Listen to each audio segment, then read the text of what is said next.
High বন্ধুরা, তোমরা সবাই কেমন আছো? আজকে একটা জিনিস দেখাবো। দেখো, আমার ঘরে এসছে আজকে 30শে ডিসেম্বর 2024 সাল। তো আজকে এই জিনিসটা কিনে নিয়ে এসেছি আমার ঘরে।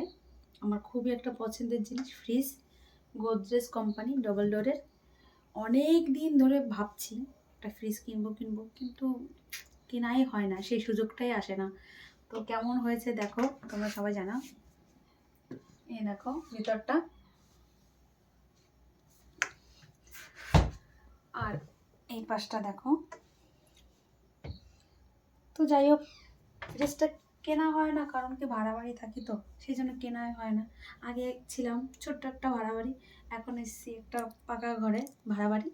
তো নিজের ঘর এখনও হয়নি, সেই জন্য ফ্রিজ কেনা হয়নি। কিন্তু ফ্রিজ সবারই এখন লাগে ঘরে ঘরে, জানোই তো, বুঝতেই পারছো। ফ্রিজ ছাড়া কিছুই চলে না, বিভিন্ন ধরনের জিনিস রাখতে হয়, সুবিধা অসুবিধার জন্য ফ্রিজ লাগে, সেই কারণে কিনা।